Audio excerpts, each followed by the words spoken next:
Hello student मैं आज आपके लिए ट्रांसफार्मर एक टॉपिक ले आया हूँ। ट्रांसफार्मर के ऑब्जेक्टिव क्वेश्चन। तो आज हम जानेंगे कि ट्रांसफार्मर को हम कैसे उसे याद रखें, कैसे उसके क्वेश्चनों को हम सॉल्व कर सकते हैं। ठीक है, तो आज ये बहुत इंपॉर्टेंट होने वाला, आप इस वीडियो को लास्ट तक देखिए। ठीक है, तो आज स्टार्ट करता हूँ मैं। ट्रांसफार्मर क्या होता है और ट्रांसफार्मर कैसे वर्क करता है। तो ट्रांसफार्मर होता क्या है, इसमें होता है एक प्राइमरी वाइंडिंग होती है और एक कोर होती है और एक सेकेंडरी वाइंडिंग होती है। ये इसका एक संकेत है। ठीक है, ये सिंबल है ट्रांसफार्मर का।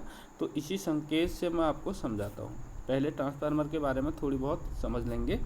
तो इसको ट्रांसफार्मर को हम चलाते हैं केवल एसी सप्लाई पर ही वर्क करता है, ये डीसी पर वर्क नहीं करता है। डीसी पर वर्क इसलिए नहीं करता है क्योंकि जो इंडक्टिव रिएक्टेंस का गुण होता है वो केवल एसी सप्लाई पे होता है, डीसी में नहीं होता है। यदि मैं इसको डीसी से चला दूं तो ये जो वाइंडिंग है यहाँ पर ये जल जाएगी। क्यों? क्योंकि इसका प्रतिरोध बहुत कम होगा और इसमें करंट हाई फ्लो हो जाएगी और ये जल जाएगा। ठीक है, तो इसको हमको केवल एसी पर ही सप्लाई पर ये यूज होता है। और ट्रांसफार्मर का वर्क क्या है, कार्य है ट्रांसफार्मर का वोल्टेज को अप और डाउन करने का। ओनली वोल्टेज को क्या करता है, अप और डाउन। ठीक है, और कुछ काम नहीं है, केवल वोल्टेज को अप और डाउन करने का काम है। पावर वही रहेगी, फ्रीक्वेंसी वही रहेगी। केवल पावर को एक सर्किट से, इस सर्किट से ये सेकंड सर्किट में ट्रांसफ़र करता है, इसीलिए इसका नाम ट्रांसफार्मर है। ठीक है, एक सर्किट से दूसरे सर्किट में ट्रांसफ़र करता है पावर को, बढ़ाता नहीं है, घटाता नहीं है, पावर जितना है उतना ही रहेगा। कि ओनली क्या करेगा, वोल्टेज को अप और डाउन, वोल्टेज को ही ये अप और डाउन करेगा। ठीक है, तो ये हमने थोड़ी बहुत इसके बारे में जाना। और ट्रांसफार्मर हमारा प्रिंसिपल पे म्यूचुअल इंडक्शन के सिद्धांत पे कार्य करता है। तो म्यूचुअल इंडक्शन होता क्या है कि मैं कोई कोर पे यहाँ पर एसी सप्लाई दूँ इस पे, ये वाइंडिंग पे, तो यदि इसमें एक चुंबकीय क्षेत्र उत्पन्न होगा, इसमें एक क्या होगा, चुंबकीय क्षेत्र उत्पन्न होगा। यदि यहाँ पर कोई कोर है, ठीक है, यहाँ पर कोई कोर है, इसमें भी इसके चुंबकीय बल रेखाएं हैं, इसको छेदन करती हैं।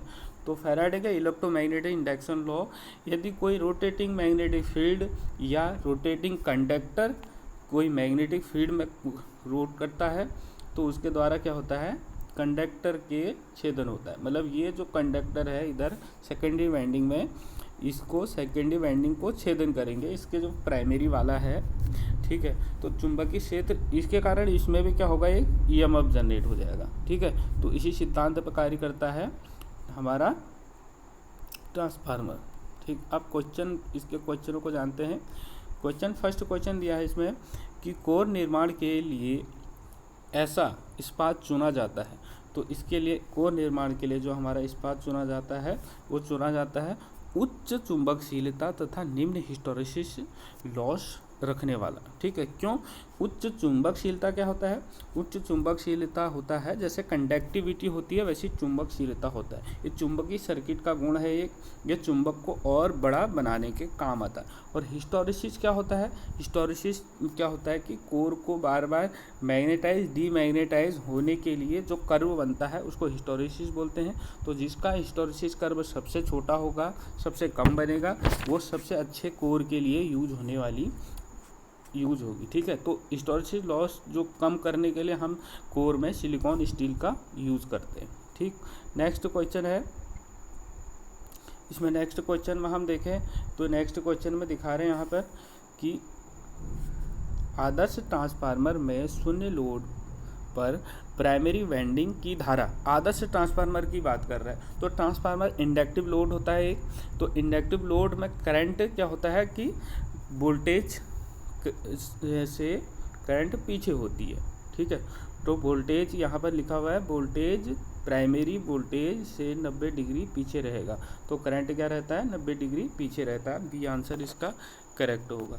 ठीक है, नेक्स्ट क्वेश्चन देखते हैं। नेक्स्ट क्वेश्चन है इसमें ट्रांसफार्मर की प्राइमरी एंड सेकेंडरी वाइंडिंग में सदैव, तो क्या होता है, एक उभयनिष्ठ चुंबकीय परिपथ होता है। ठीक है, एक उभयनिष्ठ चुंबकीय परिपथ तो होता है, मतलब वो दोनों के लिए कॉमन होता है। एक पृथक चुंबकीय नहीं होता है, वो एक ही होता है, वो दूसरे को दूसरे में यूज़ होता है। ठीक है, नेक्स्ट क्वेश्चन है इसमें, ट्रांसफार्मर कोर निर्माण के लिए सर्वाधिक उपयोग पदार्थ। तो अभी हम बात कर रहे थे सिलिकॉन स्टील की, तो सिलिकॉन स्टील इसके लिए बेस्ट रहता है, हिस्टोरिसिस क्योंकि लॉस इससे कम होता है। ठीक है, अब नेक्स्ट बढ़ते हैं। नेक्स्ट में है इसमें, यहाँ पर 5वां क्वेश्चन है कि एक ट्रांसफार्मर की सेकेंडरी कॉइल में प्रेरित विद्युत वाहक बल निर्भर करता है। तो प्रेरित निर्भर जो बल करता है, जैसे मेरा ये प्राइमरी एक ट्रांसफार्मर है, ये प्राइमरी वाइंडिंग है, ये सेकेंडरी है, तो सेकेंडरी में क्या करेगा, जो इसकी लपेटों की संख्या है। ठीक है, यदि यहाँ कम है, इधर ज़्यादा है, तो इधर ज़्यादा ईएमएफ होगा, तो ये स्टेप अब ट्रांसफार्मर कहलाता है। यदि इधर ज़्यादा होंगी, प्राइमरी में ज़्यादा होंगी, सेकेंडरी में कम होंगी, तो स्टेप डाउन ट्रांसफार्मर होगा। ठीक है,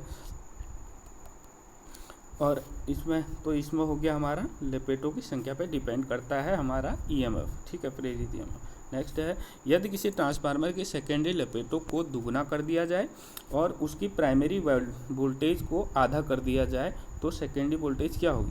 तो इसमें ये ध्यानपूर्वक देखने की बात यह है कि जो सेकेंडरी लपेट है उसको तो हमने दुगना कर दिया है और फिर प्राइमरी का वोल्टेज हमने आधा कर दिया है। तो कैसे कर दिया, मतलब देखा, हम इसको डायग्राम से समझते हैं। जैसे मेरा ये पहले 2 वाइंडिंग था यहाँ पर और सेकेंडरी वाइंडिंग भी 2 था। ठीक है, तो अब मैं दुगना कर दूंगा तो 4 हो जाएगा। ठीक है, अब यहाँ पर पहले 10 वोल्ट थी। ठीक है, और यहाँ पर ये दुगना था तो यहाँ पर ये 20 कर रहा होगा। 10 था ना, यहाँ पर 2 वाइंडिंग है, इधर 2 है और इधर 4 है, तो इधर ये कितना होगा, 20 कर रहा होगा। अब मैं ये क्या करा, यहाँ 5 वोल्ट कर दिया, तो 5 वोल्ट कर दिया तो इधर क्या रहेगा, इधर वही 20 ही रहेगा क्योंकि मैंने इसको दुगना कर दिया। ये पहले यहाँ पर जो था 2 थे। ठीक है, 2 पर 20 था, अब इसको मैंने यहाँ दुगना करा है और इसको यहाँ आधी कर दी वोल्टेज। 5 था, इसको क्या कर दिया, 10 था, इसको 5 कर दिया, तो यहाँ पर क्या वोल्टेज रहेगा, फिर भी यहाँ पर क्या रहेगा, 20 ही वोल्ट रहेगा। ठीक है, ये आपके समझ में नहीं आया तो फिर आप मेरे को कमेंट करके बताना, मैं इसको फिर आपको समझा दूंगा। ठीक है, अब नेक्स्ट है इसमें, नेक्स्ट क्वेश्चन है, तो ये जो हमारा जो 7वां क्वेश्चन 6ठा क्वेश्चन था, तो इसका क्या रहेगा, पूर्वतः रहेगा, जैसे पहले था वैसे ही रहेगा। ठीक है, अब 7वां क्वेश्चन है, एम्पलीफायर की तुलना में ट्रांसफार्मर। तो ट्रांसफार्मर का वर्क क्या होता है, केवल पावर को एक सर्किट से दूसरे सर्किट में पहुंचाना, वोल्टेज को अप डाउन करना भी होता है। लेकिन एम्पलीफायर क्या करता है, एम्पलीफायर आउटपुट शक्ति को भी बढ़ा सकता है। ठीक है, तो इसमें ये तीसरा वाला है, आउटपुट शक्ति नहीं बढ़ा सकता। जो ट्रांसफार्मर की तुलना में एम्पलीफायर तो बढ़ा सकता है लेकिन ट्रांसफार्मर आउटपुट शक्ति को नहीं बढ़ा सकता। क्यों, क्योंकि वो जितनी शक्ति है उतनी ही शक्ति उसमें रहती है, वो बढ़ती नहीं है, केवल वो ट्रांसफ़र करता है एक सर्किट से दूसरे सर्किट में। ठीक है, नेक्स्ट क्वेश्चन है, ट्रांसफार्मर का उपयोग के परिणाम को परिवर्तित करने के लिए किया जाता है। तो हम तब से डिस्कस कर ही रहे हैं, तो ओनली ऑन क्या करता है, ये हमारे वोल्टेज को अप और डाउन करने का काम करता है ट्रांसफार्मर। ठीक है, अब नेक्स्ट क्वेश्चन देखते हैं। इसमें नेक्स्ट क्वेश्चन है, शून्य लोड अवस्था में आदर्श ट्रांसफार्मर को प्रदान की गई प्राइमरी वोल्टेज के द्वारा संतुलित होता है। तो आदर्श ट्रांसफार्मर है तो प्राइमरी वाइंडिंग में यदि जो बनेगा वही सेकेंडरी में बनेगा, क्योंकि आदर्श मतलब आइडियल कंडीशन है। आइडियल कंडीशन क्या होता है कि एक ऐसी कंडीशन होती है जो बिल्कुल परफेक्ट है, जिसमें क्या होता है कि 100% उसकी इफिशिएंसी होती है। तो इसको हम कहेंगे सेकेंडरी कॉइल में जो ईएमएफ जनरेट हो रहा है उसके दोनों संतुलित होंगे, प्राइमरी भी और सेकेंडरी भी दोनों ही संतुलित होंगे। ठीक है, फिर नेक्स्ट हम बढ़ते हैं। 10वां क्वेश्चन दिया है इसमें कि ट्रांसफार्मर में अतिभार के लिए क्या कारण हो सकता है। अतिभार मतलब वो उसमें हाई मतलब ज़्यादा हमने लोड कनेक्ट कर दिया, तो क्या कारण क्या हो सकता है, उसका कारण क्या हो सकता है कि हमने उसमें ज़्यादा भार, ऑलरेडी इसने अतिताप लिखा हुआ है, अतिताप है। तो अतिताप मतलब ज़्यादा ताप, तो ज़्यादा जो टेम्परेचर कब बढ़ेगा, जब उसमें से अधिक करंट फ्लो होगी। क्योंकि करंट क्या होती है, टेम्परेचर हीट के क्या होता है, आई बराबर होता क्या है, I² RT होता है। तो आई क्या होता है, स्क्वायर होता है हीट के। तो हीट कब जनरेट होगी, जब ज़्यादा हमारा करंट फ्लो होगा। ठीक है, नेक्स्ट है इसमें 10वां क्वेश्चन, किस प्रकार के ट्रांसफार्मर में ओमिक प्रतिरोध व चुंबकीय लीकेज नहीं होता है। तो ऐसा तो कोई ट्रांसफार्मर होता नहीं है, लेकिन फिर भी एक आइडियल कंडीशन होती है, तो उसको बोलते हैं आदर्श ट्रांसफार्मर। ठीक है, फिर नेक्स्ट बढ़ते हैं। नेक्स्ट में लोड होंगे, दो साइड लोड होगा तो क्या होगा, दो वाइंडिंग होगी, मतलब एक प्राइमरी होगी एक सेकेंडरी होगी। तो लोड साइड क्या होता है, इसको क्या बोलते हैं, सेकेंडरी साइड। तो लोड साइड को क्या बोलेंगे हम, सेकेंडरी साइड। तो इसमें सेकेंडरी वाइंडिंग बोला जाएगा। ठीक है, नेक्स्ट है कि परिभाषा के अनुसार अपचायक ट्रांसफार्मर वह है जिसकी सेकेंडरी वाइंडिंग, तो पहले अभी मैं बता रहा था, यदि प्राइमरी में कम है सेकेंडरी में अधिक है तो इसको बोलते हैं हम step up down, up transformer, मतलब ये वोल्टेज को ज़्यादा करेगा। यदि प्राइमरी में ज़्यादा है और सेकेंडरी में कम है, प्राइमरी में हमारे ज़्यादा वाइंडिंग है और सेकेंडरी में कम है, तो इसको बोलेंगे स्टेप डाउन। तो फिर से क्वेश्चन हम पढ़ते हैं। देखो, परिभाषा के अनुसार अपचायक ट्रांसफार्मर हो, अपचायक मतलब अब स्टेप डाउन ट्रांसफार्मर। तो स्टेप डाउन ट्रांसफार्मर कौन सा होगा, ये होगा कि मैं प्राइमरी वाइंडिंग की अपेक्षा कम लपेट होंगी, प्राइमरी जो होगी वो ज़्यादा होगा और सेकेंडरी में कम होगा। ठीक है, फिर नेक्स्ट देखते हैं। नेक्स्ट इसमें है 14वां क्वेश्चन। इसमें सेल टाइप के लिए छोटे प्रकार का ट्रांसफार्मर कोर प्रायः इसमें प्रयोग होता है। तो जो कोर प्रयोग होती है सेल टाइप में, जैसे सेल टाइप ट्रांसफार्मर इस टाइप का होता है। ठीक है, तो इसमें ये ई हो गई और इधर को ये आई। ठीक है, फिर एक बार इधर को ई होगी फिर इधर को आई होगा, तो इसका आंसर ये ए वाला होगा। ठीक है, नेक्स्ट क्वेश्चन इसमें है कि उच्च फ्रीक्वेंसी के लिए हम कौन सी कोर का यूज़ करते हैं, कह रहा है। इसका आशय ये है, तो जहाँ पर हाई फ्रीक्वेंसी होगी, मेगा हर्ट्ज बता रहा है, तो मेगा हर्ट्ज होगा तो कोर तो कोई भी वहाँ पर वर्क नहीं कर पाएगा। तो वहाँ पर क्या होता है, हम वाई कोर का यूज़ करते हैं, मतलब हम कोई यूज़ नहीं करते हैं। जैसे में वायरलेस चार्जर होता है, वायरलेस चार्जर से मोबाइल जो चार्ज हो जाता है, वहाँ पर यही होता है, मेगा हर्ट्ज फ्रीक्वेंसी होती है। तो मोबाइल को हम दूर भी रखें, यहाँ पर मैं मोबाइल रखूँ और यहाँ पर मेरा चार्जर है, तो यहाँ पर ये क्या होता है, मैग्नेटिक फील्ड इसका बनता है। तो ये इसको यहाँ पर EMF जनरेट होगा, यहाँ पर फिर रेक्टिफायर जो लगा रहेगा उसको फिर वो मोबाइल को मेरा चार्ज कर देगा। ठीक है, नेक्स्ट क्वेश्चन इसमें दिया है, सिंगल फेज ट्रांसफार्मर में प्राइमरी एवं प्रेरित सेकेंडरी वोल्टेज होती है। सिंगल फेज में तो कितने में होती है, 90 डिग्री, 180 डिग्री पर होती है। ठीक है, जैसे मेरा ये है और ये इधर है, तो ये कितना डिग्री हो गया, ये 180 डिग्री पर होता है। ठीक है, तो नेक्स्ट क्वेश्चन देखते हैं। नेक्स्ट क्वेश्चन में इसमें एक केवीए का ट्रांसफार्मर है, उसके प्राइमरी साइड जो है 240 वोल्ट और सेकेंडरी साइड 120 वोल्ट है। तो क्या कह रहा है कि ट्रांसफार्मर का करंट ज्ञात करो, ये करंट को ज्ञात करना है ट्रांसफार्मर का। तो करंट का हम जब ट्रांसफार्मर का करंट ज्ञात कर रहे हैं तो सबसे पहले हमको ये पता होना चाहिए करंट किधर को होगा। ये तो क्या है, प्राइमरी साइड है और ये सेकेंडरी है, तो लोड इधर ही लगेगा। तो लोड जिधर लगेगा उधर ही हम करंट का वैल्यू ज्ञात करेंगे। तो करंट का वैल्यू ज्ञात करने के लिए यहाँ पर ये 1 kVA का है, तो 1 kVA का मीन्स हो गया 1000 VA का हो गया। ठीक है, और अपॉन ये सेकेंडरी साइड ये है, तो इसको 220 से हम डिवाइड करते हैं, तो ये हो जाएगा आपके, अब ये इससे कटता है 8 बार, फिर ये 96 होता है, 12 8 96, फिर 4 बजेगा पॉइंट लग जाएगा, फिर 40 हो गया वो, फिर यहाँ पर 3 बार होगा, फिर 3 होगा, फिर 3 होगा, तो 8.333 हो जाएगा। ठीक है, तो इसमें आंसर हमारा रहेगा सी आंसर इसमें ये करेक्ट है। नेक्स्ट क्वेश्चन है, यहाँ पर है, यदि 3 फेज ओपन हो जाए तो क्या होगा। तो जो ट्रांसफार्मर, जो हमारा 3 फेज ट्रांसफार्मर है, मान लेते हैं ये इसकी वाइंडिंग है।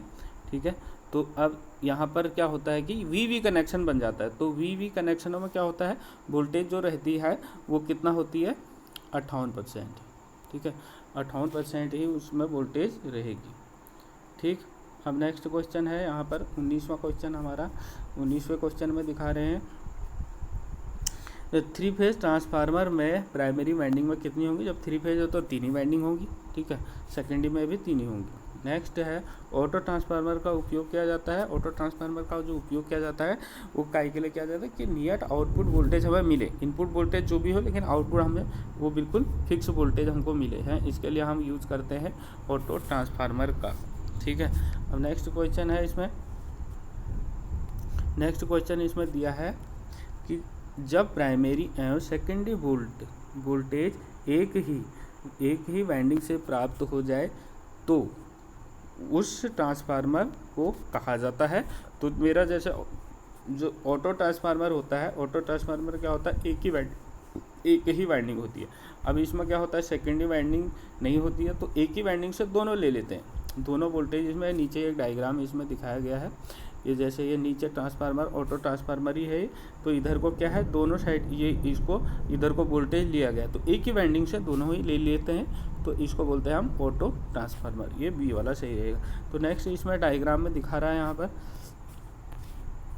नेक्स्ट डायग्राम में दिखा रहा है कि ये किस टाइप का ट्रांसफार्मर है। तो ये कौन सा ट्रांसफार्मर है, ये हमारा अब इसमें देखो, इसमें यहाँ पर इसमें एक बार आप इधर देखिए कि अब आप दिख रहा होगा सही से, यहाँ पर ये प्राइमरी साइड है इसका और इधर को सेकेंडरी है। तो क्या है, प्राइमरी में इधर 220 वोल्ट हो रही होगी, तो इधर तो कम हो गया ना, रेपिडो की संख्या, तो इधर को कम होगा, मान लेते 100 वोल्ट होगा। तो ये कैसा ट्रांसफार्मर होगा, स्टेप डाउन ट्रांसफार्मर। तो इधर ये स्टेप अप लिखा हुआ है, या अपचाई का मतलब स्टेप डाउन ट्रांसफार्मर होता है। ठीक है, तो इसका मीन्स हो गया ये हमारा अपचाई ट्रांसफार्मर होगा, बी वाला। ठीक, नेक्स्ट है 23वां क्वेश्चन, कि इसमें दिखाया है कि कौन सा एक करंट ट्रांसफार्मर का अनुप्रयोग है। करंट ट्रांसफार्मर का अनुप्रयोग क्या होता है, टोंक टेस्टर होता है। टोंक टेस्टर क्या होता है, ये करंट, जैसे ये वायर हमारा एसी सप्लाई जा रहा है, तो इसको हम टोंक टेस्टर से आसानी से यहाँ पर मैं इसको चेक कर सकता हूँ। ऐसे टोंक टेस्टर लगा के मैं इसमें कितनी करंट फ्लो हो रही है, ये मैं आसानी से इसमें पता कर सकता हूँ। तो करंट ट्रांसफार्मर का अनुप्रयोग क्या है, टोंक टेस्टर। ठीक है, अब नेक्स्ट में यहाँ पर एक डायग्राम दिखाया गया है, तो ये डायग्राम में पूछ रहा है कि कौन सा ये चित्र है। तो ये काय का है, यहाँ पर देखो, यहाँ पर ए लिखा हुआ है, ए लिखा है तो करंट नापता होगा। तो हमारा जो सीटी होता है वो करंट नापने के काम आता है। तो करंट ट्रांसफार्मर है ये करंट ट्रांसफार्मर क्या होता है, स्टेप अप ट्रांसफार्मर होता है। स्टेप अप कैसे होता है कि इसके प्राइमरी में तो क्या है, प्राइमरी में 2 वाइंडिंग है और सेकेंड में थोड़ी ज़्यादा है, तो ये कैसा हो गया, स्टेप अप ट्रांसफार्मर। ठीक है, अब नेक्स्ट देखते हैं, ये आज का लास्ट क्वेश्चन है, पोटेंशियल ट्रांसफार्मर उपयोग किया जाता है। पोटेंशियल ट्रांसफार्मर उपयोग किया जाता है। तो पोटेंशियल ट्रांसफार्मर का मीन्स है कि वही वोल्टेज को कम ज़्यादा वोल्टेज के लिए होता है। ठीक है, तो उसका उपयोग हमारा किया जाता है यंत्रों एवं रिले के लिए। क्यों, क्योंकि रिले में कम वोल्टेज लगती है। तो पोटेंशियल ट्रांसफार्मर क्या होता है, स्टेप डाउन ट्रांसफार्मर होता है। पोटेंशियल ट्रांसफार्मर इस टाइप का होता है, उसकी प्राइमरी में ज़्यादा वाइंडिंग होती है और सेकेंडरी में कम वाइंडिंग होती है। ठीक है, तो स्टेप डाउन ट्रांसफार्मर होता है। तो इस पर हम क्या लगाते हैं, यहाँ पर एक रिले का भी यूज़ कर सकते हैं और यंत्र का भी यूज़ कर सकते हैं। यंत्र बोले तो वोल्टमीटर और रिले हम इस पर यूज़ कर सकते हैं। तो दोस्तों, आपको ये कैसा लगा, लाइक करें, सब्सक्राइब करें मेरे चैनल को।